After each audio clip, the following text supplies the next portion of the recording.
What's going on, YouTubers? This is Future Sailor Warren Leslie. Finally decided to make a video. I've seen all these other videos about depping into the Navy, so I finally decided to make my own.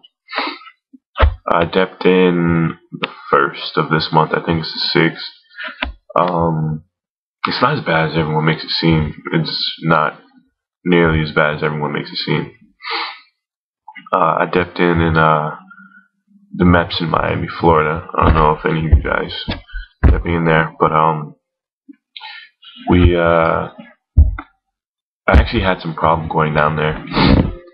The first day I was actually supposed to go down there, I went to my recruiter's office, had everything ready, had my bag packed to get ready to go to the hotel, and where I was about to walk out the door, they're like, "Oh, MEPS deleted you out of medical because you forgot to initial something on your paperwork." So I had to leave, and then it was like, "We'll try again for the next day." So the next day came, I went back, and no, he called me and was like, "Oh yeah, you're down to go today. You can come today." So I get in my car, I'm driving down there. Halfway there, he calls me back and says, "Oh no, something happened. You can't go until next week." So that's when I went Tuesday. I think it was Tuesday. It was the 1st, whatever that was. So I went down to the hotel. It was me and this other kid from my recruiting station. We went down there and checked into the hotel. Our recruiter checked us in. He left. They gave us like a food waiver. So we went up to the room. The room was really nice. After about a couple hours, we went downstairs to eat. They give you a choice of either you can get a burger with fries, tenders and fries, like rotisserie chicken and some other thing. I just got the burger and fries. It was pretty good. So we went by the pool, and when we're walking by the pool, we see like this room. It has like all the flags up of each branch, like Navy, Coast Guard, Marines, Air Force, Army, whatever. And there's a bunch of kids in there, so we walk in there, and it's for us.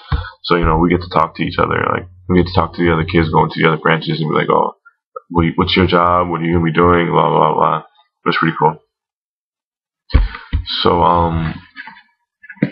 the next day, so we had to be in our room about 10 o'clock. I went to sleep.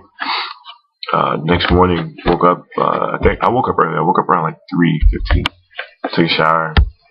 I think around 4 o'clock, the hotel called us for a wake up call. So then we had to go downstairs to eat breakfast. So my recruiter told me it helps to get on as soon as the bus pulls up to be the first one on the bus, which is kind of what I did. As soon as the bus pulled up, I hopped on the front. I was like the first seat, I think. And once we got to MEPS, we got the bus. They separated everyone. They says everyone who's shipping get in this line, everyone in Army get in their own line, and everyone else went through security. Again, we sat down in like the lobby of, I think they called it the command desk or something like that, control desk. Can't remember. So we went in or whatever, and then I sat in the chair towards the front, like right next to the desk. Like I made sure I sat on the first desk. So when they called, who needs full medical, which is what I need. I needed everything done except for the ASVAB. I stood up first. When it was like form a line, I made sure I was first in line. Then I went over there. They make you do your fingerprint. I think they take a picture of you, and then they give you the thing to stick on your chest. You have to have it. You can't walk around without it. Then they sent me upstairs. I went upstairs, and I think one of the first things I had to do was, what was the first thing I had to do? I think it was hearing. Hearing was the first thing I had to do. No, I lied. Vision was the first thing I had to do. So you went in, it's just the usual vision, you do the see if you're colorblind, you gotta read the different colored numbers inside the colored circle. So when you read the numbers, then you do the eye test where you read the line. I did good on that, but I wanted some aviation jobs, so since I'm Navy, we have to do the depth perception, which is it's like 5 circles in a row. And then you have to look and see which circle appears closer or further away from you. It's like the one that sticks out. I failed that, so I couldn't get any aviation jobs. But he told me if I get glasses or contacts, I can come back and retest. That should be fine. And then after that, you kind of just have to sit down, wait on a couple more people to get it done, And then once we got enough people, then we went and did the hearing test. The hearing test is kind of funny because you really have to like be dead silent because some of those tones are really, really low and you don't hear it. And then even after the test stops, I thought I was still hearing tones, so your ear's gonna play tricks on you. What I did was just, if I thought I heard something, I switched it. Just give it a light tap. Don't kill it. Just tap it. After that, we went to this room where we had to fill out some more forms where they treated you like a baby. And they told you how to write your first name, put a comma, write your last name. They teach you like idiots, but there's some people in there that need to be treated like that. I'm just reading this up. After that, we went to a room. All the guys went to the room where we had to, strip down to everything but our boxers. It was like 14 of us, all in our boxers and briefs or boxer briefs, whatever. And we had to get height check and weighed. After we did that, everyone has to bend down, touch your toes. They have to check our backs for scoliosis. It kind of took long just because of everyone. He had to do it like everyone in there. He had to kind of check everyone. Then we did like the duck walk, and then you're supposed to like crouch down, drop on your knees, and then get back up. They're just trying to make sure you're really doing it. Like you can do it. Like there's no pain. They're looking for like if you grimace and everything. But he did that kind of as a group.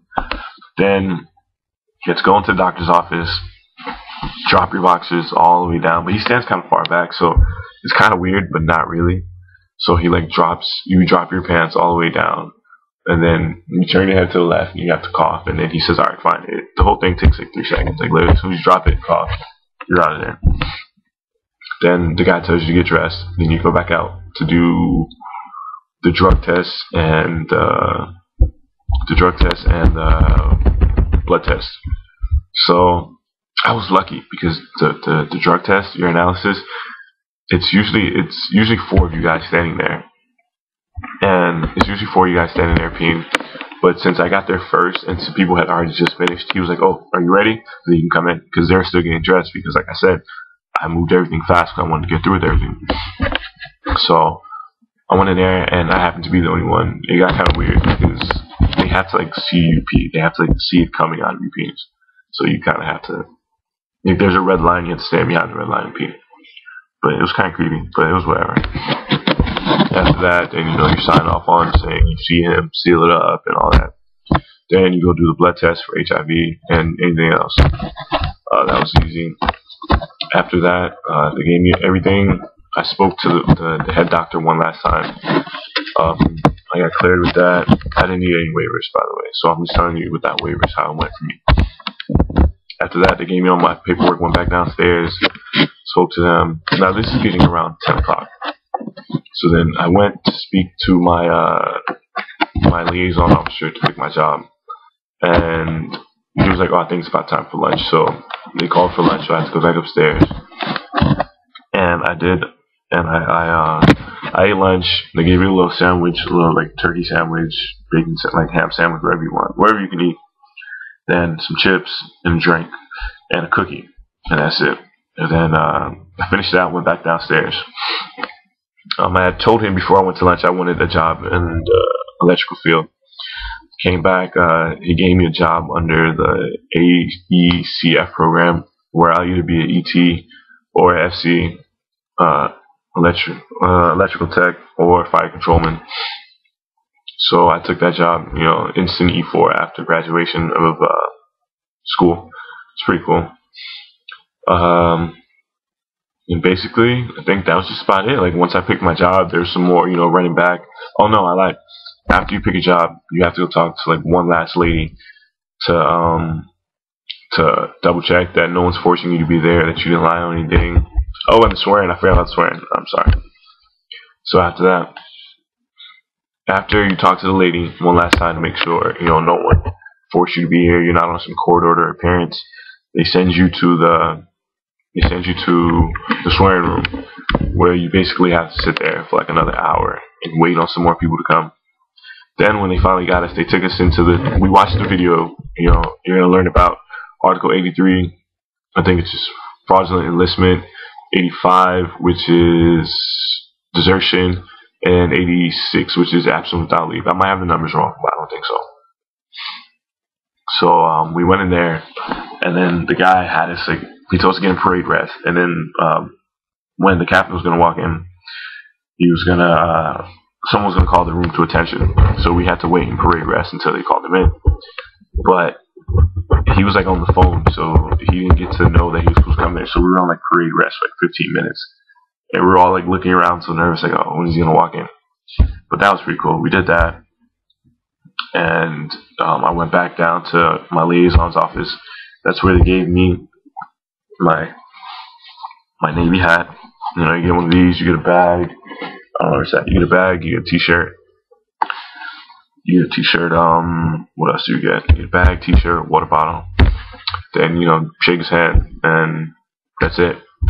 But in between, like I kind of sped the story up because I'm trying to hit the time limit, which I already went over. There's a lot of waiting. Like even though I was first in just about everything, I had to constantly sit and wait. Hurry up and wait. You're gonna see what that means. Like literally, you're gonna have to sit there and wait on other people. Even when I got done with everything, I had to wait on the other sailor, future sailor, that came from my station because our recruiter was picking us back up. So I had to wait on him to get finished. He literally finished like 2 hours after I had finished everything, which was kind of messed up, but it was cool. If you can get your own ride not to MEPS, if you can get your own ride from MEPS, I highly suggest you do that because you'll get out of there quick. And just be the first for everything. As soon as they call the line, be the first or second person. As soon as, just try to get it out the way. It's without waivers. That's about it. If anyone has any other questions, let me know. My ship out date is March 20th, Chicago, Illinois. So if anyone else is going, then let me know. See you there. Bye.